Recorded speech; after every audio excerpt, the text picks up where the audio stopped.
할렐루야, 아멘. 여러분 반갑습니다. 오늘 여호와께 감사하라라는 제목으로 하나님 말씀 함께 나누겠습니다. 어느 군 부대에서 있었던 일입니다.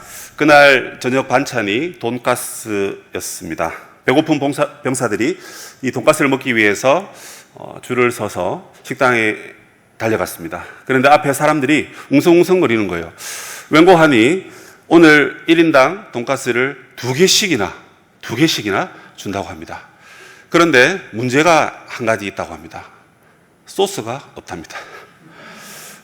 배식을 받아오는 병사가 착각을 하고 돈가스 한 상자, 소스 한 상자 이렇게 들고 와야 되는데 그냥 돈가스를 보니까 눈이 휘둥그레져서 돈가스를 그냥 두 상자를 들고 온 겁니다.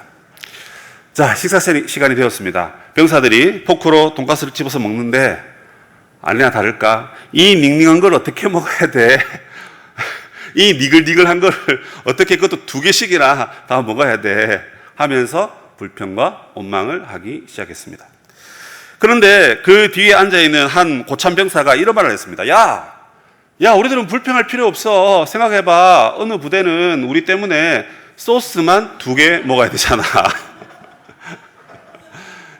돈가스는 뭐 간장에 찍어 먹어도 되고 고추장에 발라 먹어도 되고 뭐 마요네즈 같은 거, 그죠? 간장 좀 섞어서 이렇게 레시피해서 먹어도 될 것 같습니다.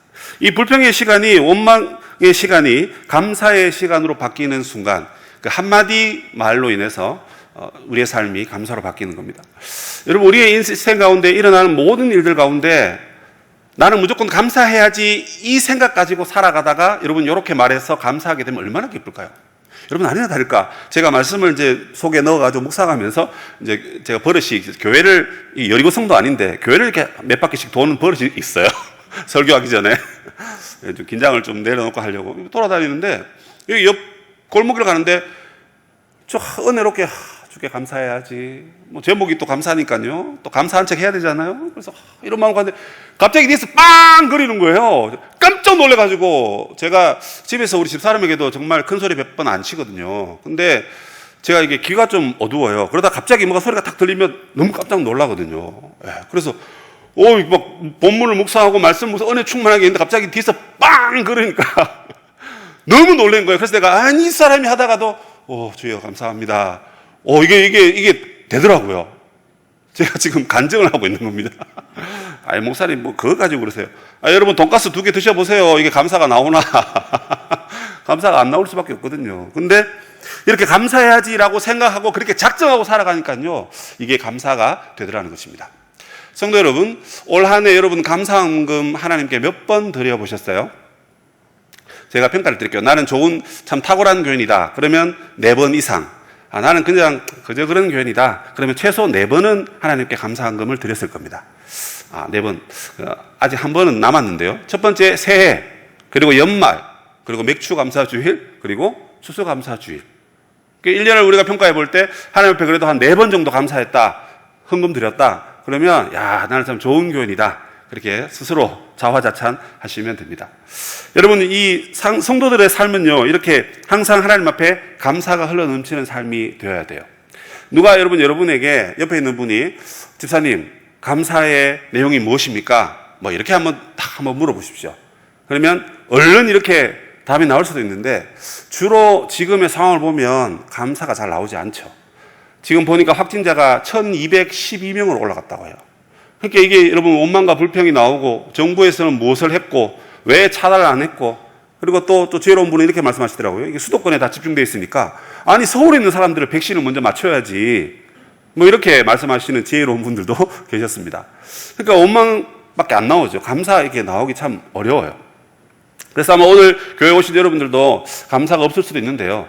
그래서 여러분 오늘 여기 오신 거 아닙니까? 말씀을 듣고 나도 감사해야지. 서목사 따라서 서목사도 하는데 내가 못하겠어? 이런 마음으로 우리 모두 함께 감사한 삶을 앞으로 쭉 그렇게 살아갔으면 좋겠습니다. 여러분 시편 136편은요 전체 몇 구절로 되어 있죠? 몰라서 묻는 건 아니고 한번 생각하라고 여쭈었습니다. 26개입니다. 근데 여기에 보면 특징이 있어요. 26번에 대해서 감사하라. 그는 어떻다고요? 그 인자하심이 영원하다 이렇게 되어 있는데 여기 감사하는 말은 사실 원문에는 4번밖에 나오지 않습니다. 1, 2, 3절 그리고 24절에 하늘의 하나님께 26절입니다. 하나님께 감사하라 이런 표현이 나옵니다. 근데 한글로 이제 번역하면서 이게 이제 시이다 보니까 뭐 잘 모르겠지만 아마 운율을 맞추고 이러면서 감사하라는 말을 26번 이렇게 기록한 것 같습니다. 그런데 그 내용을 보면 이 136편은 이 유대인들이 3대 절기 가운데 항상 즐겨 불렀던 노래 중에 한 부분입니다. 그래서 예배 인도자가 선창을 하면 앉아 계신 여러분들이 후렴구를 후창하면서 이렇게 함께 기쁘게 찬양했던 말씀입니다. 그런데 1절에 보시면 여호와께 감사하라 이렇게 되어 있습니다. 감사하라 이게 뭔가요? 명령입니다. 명령은 무엇이냐면 의무를 말하는 거예요. 명령이라는 것은 신자의 의무를 말하는 것입니다. 아니 목사님 우리 감사할 게 없어요. 뭐가 감사할 게 있어? 돈이나 좀 줘봐봐. 그럼 내가 감사하지. 근데 이게 이제 우리의 생각입니다. 그런데 여호와 하나님께서는 우리에게 그냥 감사하랍니다.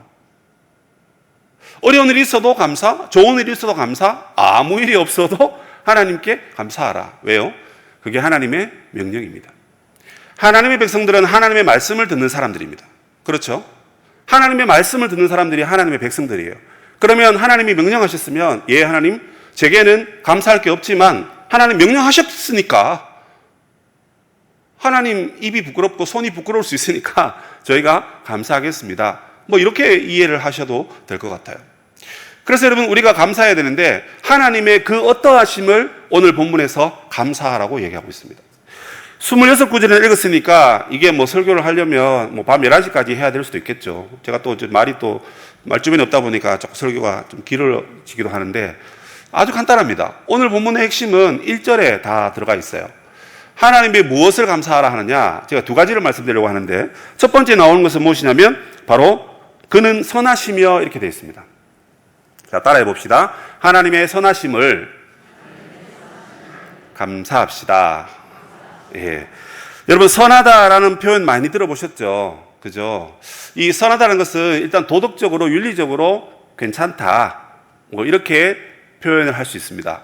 그러나 이 히브리어 토브라는 것은 하나님께서 선하다 할 때는 하나님의 성품을 말씀하는 거예요. 하나님의 성품이 매우 선하다는 겁니다. 그런데 그 하나님의 선하신 성품이 우리에게 무언가 작용하고 은혜가 되니까 그 결과로서 우리가 무엇을 하라고요? 하나님 앞에 감사하라는 것입니다. 그러면 여러분이 하나님이 선하다는 것은 다른 말로 어떤 표현입니까? 하나님이 자기 백성에게 최고의 기쁨을 주신다. 그래서 하나님은 선하시다. 하나님이 자기 백성에게 최고의 만족감을 주신다. 하나님은 자기 백성에게 최고의 행복함을 주신다. 그러므로 너희는 하나님 앞에 감사하는 자가 되라. 이 말씀인 것입니다. 여러분 정말 하나님 때문에 여러분 기쁘신가요? 하나님이 여러분에게 진정한 만족이 되시고 하나님이 여러분에게 진정한 행복 그 자체이십니까? 아멘입니다. 그죠? 맞습니다. 그죠? 특별히 오늘 시편 기자는 하나님의 선하심을 하나님의 창조 사역과 연결시키고 있습니다. 다시 말해서 하나님이 이 세상을 지으셨기 때문에 그 세상을 우리에게 주셨고 그 세상으로 말미암아 우리는 기쁘고 즐겁고 행복하고 만족한 삶을 살고 있다는 것입니다. 그래서 우리는 감사하고 기뻐해야 된다고 말씀합니다. 본문 4절에 보시면 하나님께서 홀로 기이한 일들을 이 땅 가운데 행하셨다고 합니다. 왜 기이한 일입니까? 없는 것에서 있는 것을 만들어냈거든요. 무에서 유로 만드셨습니다. 어떻게 만드셨습니까? 눈에 보이게 하나님이 열심히 삽질하셨습니까? 열심히 땀 흘리시면서 뭔가를 만드셨나요? 아닙니다. 그죠? 하나님께서 천지를 생명의 말씀으로, 능력의 말씀으로, 권능의 말씀으로 이 땅을 지으셨다 하는 겁니다. 그러니까 이것이 홀로 기이한 일을 행하셨습니다. 홀로 행하셨습니다. 무슨 말입니까? 아무도 이것을 흉내낼 수 없고 아무도 이것을 대신할 수 없는 것입니다. 하나님만이 하실 수 있는 것입니다. 그리고 더 나아가서 계속해서 말씀하신 것이 지혜로 하늘을 만드시고 땅을 물 위에 펴시고 그리고 해와 달과 빛들을 만드셔서 각각 낮과 밤을 주관하도록 하신 이 창조주 하나님, 그 하나님이 바로 선하신 하나님이다 하는 것입니다. 여러분 창조주 하나님을 말씀하면요 이게 우리의 삶과는 좀 동떨어졌다라는 생각을 할 때가 있어요. 예, 목사님 하나님 세상을 만드셨어요. 그래서 어쩌라고요? 이런 이제 질문들이 우리 중학생 되는 사춘기 친구들은 나올 수가 있어요. 그래서 저에게 주신 게 뭔데요? 뭐 이렇게 얘기할 수 있는 거죠.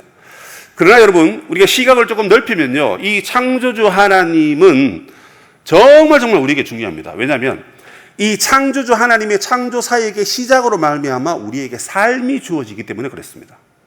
그렇죠, 여러분? 이게 철학적인 얘기입니까? 실제적인 얘기입니다. 여러분, 창조는 과거에 단회적으로 있었던 그런 사건입니다.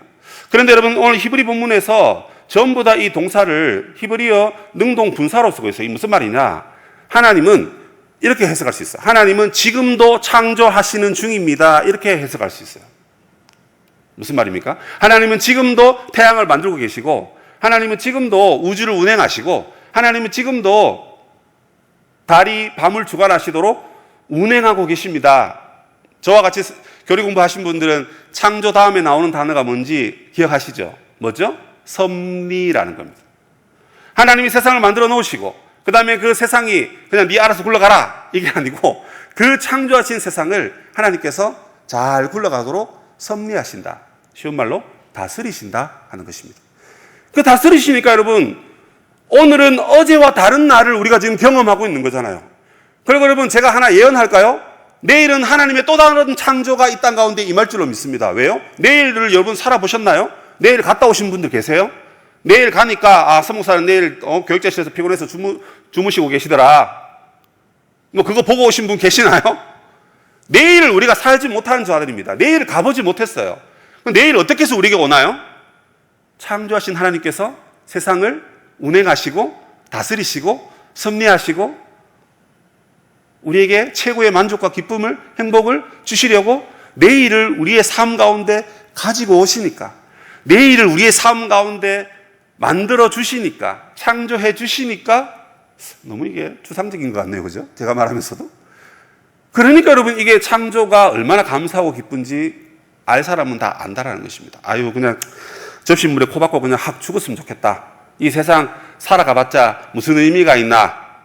참 그런 분들 보면 제일 안타까워요. 하나님을 만나면 창조주 하나님을 만나게 되고 창조주 하나님은 그냥 부부가 아이를 낳아놓고 그냥 네가 알아서 커 이게 아니라 젖 주고 우유 주고 뭐 주고 해서 엄청 예쁜 아이로 키우지 않습니까? 하나님도 세상을 지으시고 계속해서 그것을 만들어 가시고 운행하신다 하는 것입니다. 그래서 하나님은 지금도 세상을 계속해서 창조하시는 중이다. 만들어 가시는 중이다. 빚어 가시는 중이다. 뭐 이게 좀 신학적으로는 조금 틀린 말로 들릴 수도 있겠지만 어쨌든 의미를 제가 말씀을 드리는 것입니다. 하나님의 창조가 있었기에 여러분 우리 인간의 삶이 지금 주어진 거예요. 그러니까 여러분 창조주 하나님을 만난다는 것은 오늘 나의 삶을 하나님 앞에 진정으로 감사하며 사는 것입니다. 여러분 질병을 갖고 계시나요? 여러분 물질이 부족해서 어렵고 힘들게 계시죠? 하지만 그것은 부차적인 문제일 뿐입니다.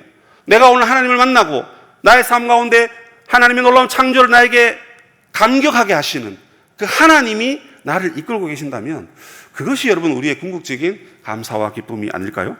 그래서 여러분 하나님은 창조주 하나님은 이 땅에 지으신 모든 피조물 또는 창조물을 통해서 영광을 받으시고 우리는 이 땅의 모든 창조물을 보면서 하나님 앞에 감사할 수가 있는 것입니다. 특별히 여러분 우리 각 가정에 가장 귀한 창조물이 있습니다. 그것은 바로 우리의 자녀들입니다. 잠깐 저의 얘기를 좀 하겠습니다. 저희 집에는 셋째 아이가 원인 모를 소아마비 증상을 앓고 있습니다. 뇌병변이라고 제가 그냥 아는 체 했지만 사실은 정확한 병명은 원인 모를 소아마비 증상이랍니다. 병원에서 그렇게 말하더라고요. 딸을 낳고 싶은 그 욕심 왜 없겠습니까? 아빠 된 자들은 다 딸 가지고 싶고 요즘 또 그게 유행 아닌 그런 또 사회적인 풍토라서 그런지 저도 딸이 되게 또 집사람을 보니까 또 딸이 갖고 싶었어요. 그때 그래서 그 연예인 중에 문채원이라는 그 예쁜 연예인이 TV에 막 등장하더라고요. 그래서 여보 우리도 셋째를 가져야 되겠다. 그래서 셋째를 한번 시도를 했는데 한번 유산이 됐어요. 네, 모르는 분들도 계시고 아는 분도 계시는데 그리고는 이제 사실은 시간을 더 가지든지 아니면 포기를 하든지 하지 말아야 했는데 이 욕심이 제가 얼굴을 보면 좀 욕심이 있게 생겼잖아요. 그래서 욕심이 있다 보니까 셋째를 다시 덜컥 가졌습니다. 그런데 여러분 이 아이가 태어났는데 딸은 사실 구경도 못 해보고 장애를 가진 아이가 이렇게 탄생을 했잖아요. 왜 여러분 원명과 불평이 없었겠습니까? 없다고 말하면 제가 거짓말장이죠. 목사지만 부끄럽게도 원망 많이 했습니다.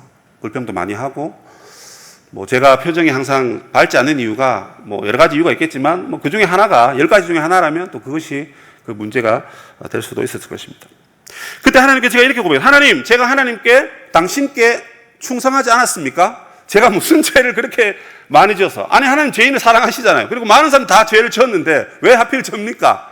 저희 교회도 뭐 2,200명, 2,300명 정도 되는 교인들이 계시는데 저와 비슷한 상황에 계시는 우리 장애우를 섬기는 그런 부모님들 계시는데 사실 손에 꼽히잖아요. 왜 그 중에 왜 접니까? 제가 믿음이 있어서 저한테 보내셨나요? 뭐 이런 얘기도 하고 그런 뭐 원망을 많이 했었습니다. 근데 하나님이 뭐 이런 신을 왜 주십니까? 라고 하는데 하나님이 아무런 말씀이 없으시더라고요. 불리하니까 하나님이 아무런 말씀을 안 주시는 것 같더라고요. 야, 불리하니까 하나님 숨으시네. 뭐 이런 생각도 하고 그 가운데 이제 아이 이름을 민하라고 지었습니다. 민아가 아닙니다, 여러분. 민하입니다, 하. 하늘 민자에 축하할 하, 복받을 하 해서 하늘이 내린 복이다. 네가 어디 가든지 하나님의 복을 전하고 그 하나님의 복은 여러분 착각하지 마십시오. 복음입니다, 복음.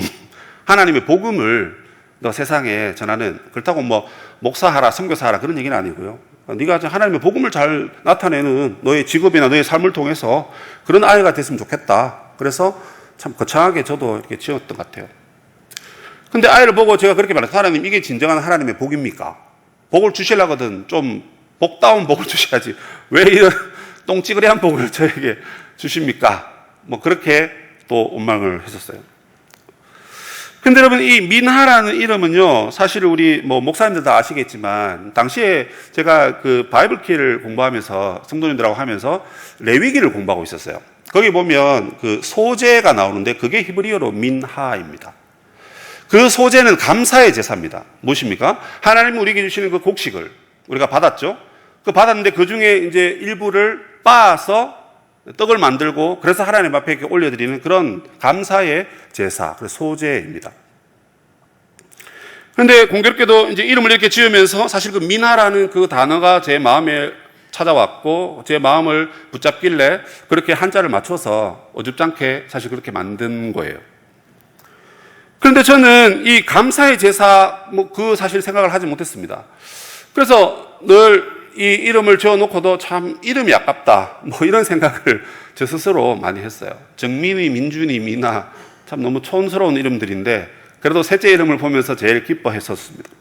하지만 미나 때문에 뭐 감사하고 뭐 그렇기보다는 괴로움과 아픔이 더 크기 때문에 뭐 당장 제가 아프고 힘든 건 아니지만 이 아이의 미래와 이 아이에 대한 시선 또 그런 부모의 어떤 답답한 심정 뭐 여러 가지 감정을 인해서 힘들었었습니다. 그리고 여러분 벌써 저희 미나가 8년이 됐습니다. 8년. 모르셨죠? 벌써 8년이 됐어요. 정 목사님 딸이 8살인데 친구예요. 유아랑 같이 초등학교 손잡고 갈 수 있는 나이인데 뭐 아직 뭐 그냥 그렇게 있습니다. 담임 목사님 이하 많은 권사님들께서 뭐 기도를 참 많이 해주셨습니다. 목욕실 들어갈 때마다 목사님께서 늘 기도해 주셨고요. 또 권사님들도 권사 기도회에 아예 공식적으로 그냥 그 기도 제목이 올라가 있더라고요. 감사하면서도 또 송구스러운 마음이 있었습니다. 그런데 여러분, 저희 가정에 기적이 일어났습니다. 기적이요. 어떤 기적이겠습니까? 물론 뭐 미나는 오늘도 병원 갔다 왔고 아직 여전히 장애를 가지고 있습니다. 그런데 그 아이의 이름을 가만히 묵상하고 오늘 이 말씀을 가만히 묵상하면서 그냥 저는 하나의 뭐 설교거리로 예화로 쓰기 위해서 굳이 뭐 이런 예화를 뭐 쓸 이유는 없지 않습니까? 뭐 별로 좋지도 않은 이야기고 다 아시는 얘기들인데 적어도 저에게는 기적이 일어났어요. 그게 뭐냐면 야, 이 아이의 이름이 감사의 제사라는 의미를 갖고 있는데 나는 이 아이를 데리고 있으면서 하나님 앞에 감사한 적이 한 번도 없다라는 생각을 했었습니다. 그럼 이제 억지로 그것을 짜내야 되잖아요. 왜요? 여호와께 감사하라라고 했기 때문에. 그게 의무이기 때문에. 내가 너에게 그 삶을 주었기 때문에 너는 그 삶에서 그냥 나에게 감사하면 된다. 아니 그런 게 어디 있어요? 이렇게 말하고 싶은데 하나님이 우리에게 감사하라라는 말씀을 주셨다는 거죠. 그래서 이 아이의 이름을 부르고 생각할 때마다 저는 하나님 앞에 감사하기로 그냥 결론을 내렸습니다. 더 이상 이게 어쩌고 저쩌고 뭐 그게 아니라 그냥 이 아이를 보면서 항상 감사해야 되겠다. 그리고 제가 말하고 싶은 것은 이 아이를 알거나 혹시는 서목사의 아들이 어떤 아들인지 귀동냥으로라도 대충 들으셨다면 그 아이의 이름이 하나님 앞에 감사하는 것이더라 라는 것을 기억하셨으면 좋겠어요. 그래서 그 아이를 불쌍히 여기고 하는 것도 참 감사한 일이지만 그것 말고 그 자리에서 우리가 우리의 삶을 하나님 앞에 감사하자 하는 것입니다. 왜요? 하나님 말씀에 이런 말씀이 있습니다. 여호와께서 온갖 것을 그 쓰임에 적당하게 지으셨는데 악인도 악한 날에 적당하게 하셨다 이렇게 되어 있어요. 이런 말씀이 있어요. 여러분 악한 것도 하나님이 적당하게 세상에 만들어 놓으셔가지고 아니 뭐 자기들이 생긴 건데 하나님 그냥 내버려 두신 거죠. 그걸 통해서 하나님이 선한 역사를 이루어 가시는데 하물며 하나님 우리 아이들을 우리 가정에 보내시고 우리 교회에 보내시고 이 땅에 보내셨는데 우리에게 보내신 이 자녀들 때문에 정말 하나님 우리에게 주시는 메시지가 없을까 이걸 여러분 생각해 보자는 것입니다. 우리 자녀들 보면서 안타까운 마음이 있을 수 있어요. 좋은 것도 있지만 안 좋은 것도 있을 수 있습니다. 또 우리 교회의 자녀들 보면서 안타까움이 있을 수 있죠. 근데 그걸 보면서 우리가 원망하고 불평하고 또 왜 더 나은 게 없냐 그렇게 말하기보다도 이 아이들로 인하여서 하나님 앞에 우리가 감사하고 잘 되기를 축복하고 그렇게 하나님 앞에 먼저 나아가면 어떨까 그런 생각을 여러분 해보자라는 것입니다.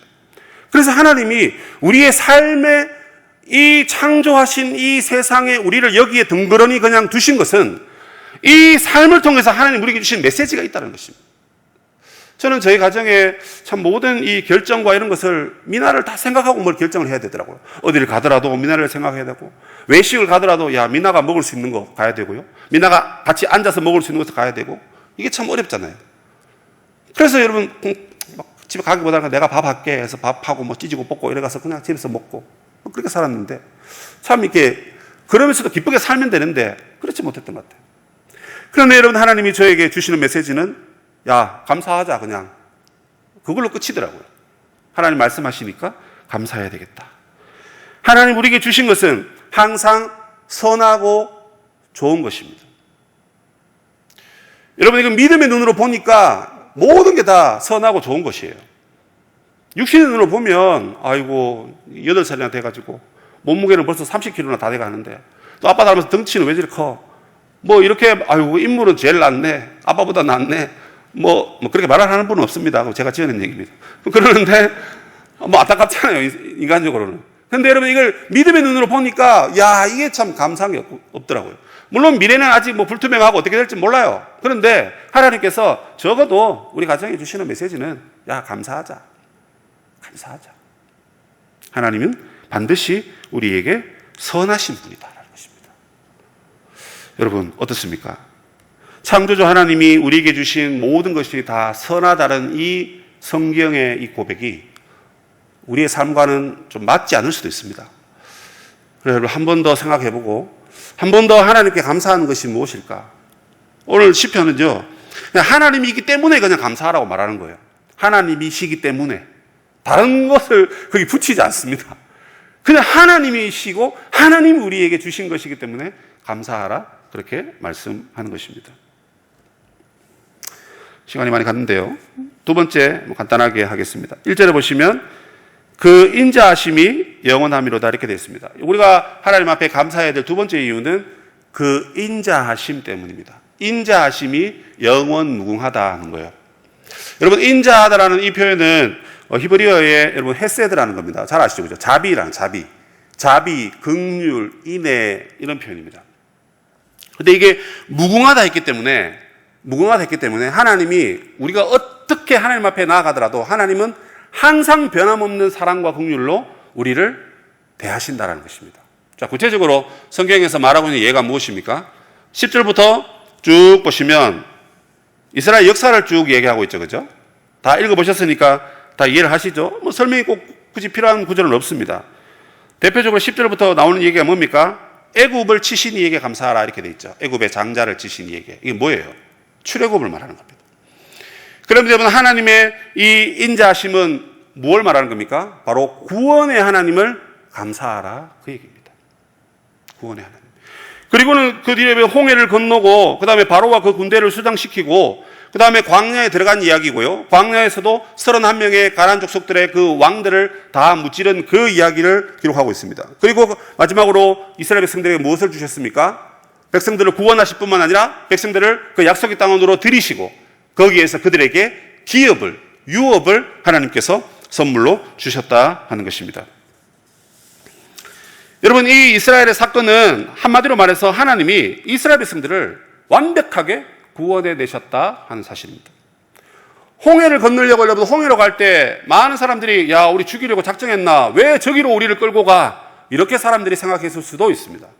적어도 이스라엘 백성들은 모세를 철떡같이 믿었기 때문에 그냥 순종하고 갔는지 모르지만 많은 잡족들이 그 출애굽할 때 같이 따라 나왔어요. 그 사람들이 아마 원망과 불평을 많이 했을 것입니다. 광야에서도 여러분 먹을 것이 없어서 불평한 사람들이 주로 그 사람들 때문이었거든요. 그래서 우리 눈에 보기에는 야, 이게 하나님의 구원의 길이야? 이게 하나님 우리에게 주신 선한 길이야? 이게 우리를 구원한다고? 이게 무슨 우리를 구원해? 이렇게 볼 수도 있는 문제인데 하나님께서는 그 상황 가운데서도 이스라엘 백성들을 철저하게 완벽하게 구원하셨습니다. 얼마나 여러분 이스라엘 백성을 향한 그 인자와 그 사랑이 여러분 컸습니까? 세상을 움직이시고 세상을 다스리시면서 세상을 하나님의 손으로 쥐어 움직이시면서 이스라엘 백성들을 구원하셨다 하는 것입니다.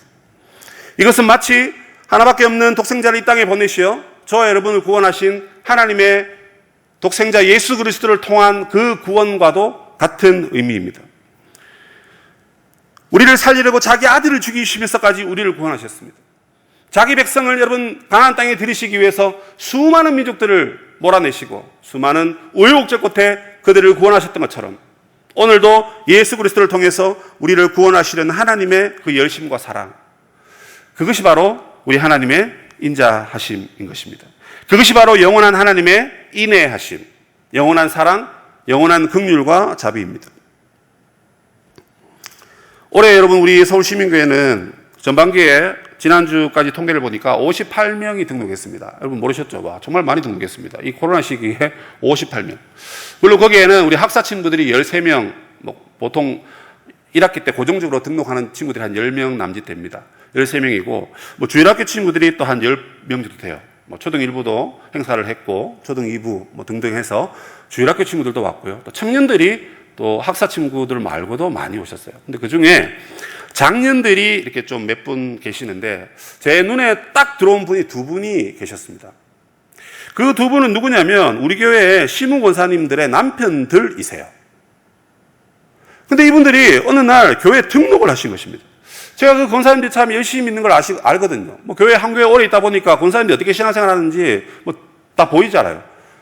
늘 기도하시고 예배 안 빠지시고 열심히 해요. 자녀들도 얼마나 열심히 하는지 야, 하나님 저 가정에 참 복 주시겠다 그런 마음이 목사로서 그냥 들어요. 그래서 단 한 가지 아쉬운 게 있는데 그 가정에 남편들이 예수를 안 믿는다는 거예요. 한 분은 이제 예수를 믿었다가 이제 실족해서 좀 이제 방학을 올해 한 20년 넘게 하신 것 같고 한 분은 그냥 잘 모르신 것 같아요. 근데 어느 날 일부 예배를 참여하셨는데 왔는지도 몰라요. 근데 이제 세 가족 이름을 딱 들었는데 이름이 나디긴 거예요. 이거 잠깐만, 이 권사님 이 남편 이름인데? 해가지고 핸드폰으로 이름을 막 검색해 봤습니다. 교족부예요. 맞는 거예요. 그래서 제가 너무 놀래가지고 아무도 알아본 사람 없겠지만 제가 이제 알아본 거죠. 그러고는 이제 사회를 마치고 이렇게 다 마치고 계단으로 4층 올라가는데 그 권사님을 계단에서 만난 거예요. 그래서 제가 물었습니다. 아니 권사님, 오늘 그 남편 일부 예배에 등록을 오셨던데 권사님 같이 오시지 왜 부끄러워서 같이 안 오셨냐고, 왜 따로 오셨냐고. 그러더니만 약간 조금 부끄러우신지 이러시면서도 이분 이미 귀에 걸려 계시더라고요. 너무 좋아하시더라고요. 제가 그래서 알아봐드려서 좋아하시는 것보다도 이미 여러분 그 자기 남편이 교회를 안 왔었는데 오늘 아침에 이제 교회를 가다 결단을 하고 자기 발로 와가지고 교회가 어딘지 아시니까요.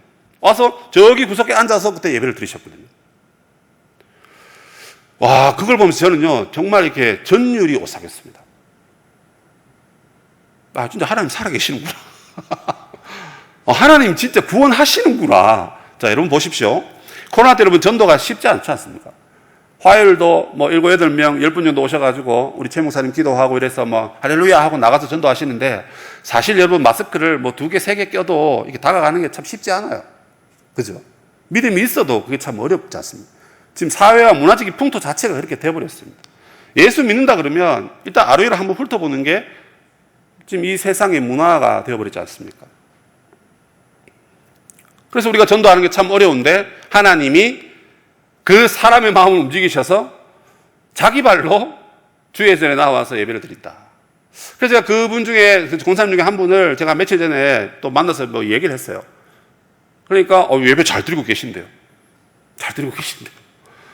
와, 진짜 하나님이 이렇게 우리를 기가 막힐 방법으로 하나님 인도하시는구나. 물론 많은 분들이 기도하시고 많은 분들이 격려하시고 자애들이나 권사님이 교회 가자고 엄청 등 떠밀고 하셨을 겁니다. 근데 여러분 이게 때가 되니까요, 하나님께서 저절로 여러분 인도하시는 겁니다. 오늘 저희 집에 어떤 분이 감자 박스를 주셨는데, 여러분 감자 참 좋아하는데 제가요, 하루에 3끼 감자 먹으라도 감자 먹을 수 있습니다. 근데 여러분 이 감자를 호호 불어서 뜨거운 감자를 여러분 맛있게 먹으려면 감자 어떻게 삶아야 됩니까? 잘 모르지만 뜸을 푹 쥐어야 되는 거 아니에요? 그렇죠? 그리고 물이 다 이렇게 쫄아가지고 좀 짭조름해지는 그런 느낌으로 감자를 삶아야 이게 감자가 맛있는 거잖아요. 감자 넣자 말자 알고 배고파요. 감자 꺼내가지고 감자 한 입 물어보십시오. 그게 감자가 아니라 그냥 돌덩이입니다. 여러분이 전도라는 것도 뭐 우리가 마음만 먹으면 다 되는 것 같지만 그렇지 않아요.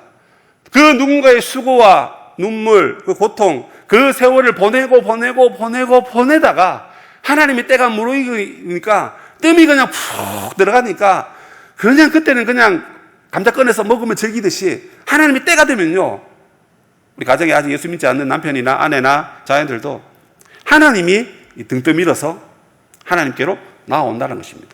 자, 여러분 이런 대목에서 우리가 그 하나님의 인자하심의 영원함을 찬양하지 않을 수 있으시겠어요? 목사님, 그럼 그 권사님 집에 남편이고 우리 남편은 아직 기미가 안 보입니다. 가망이 없습니다. 여러분 우리 예수 안에 한 가족이라면서요. 예수 안에 한 가족이라면서요.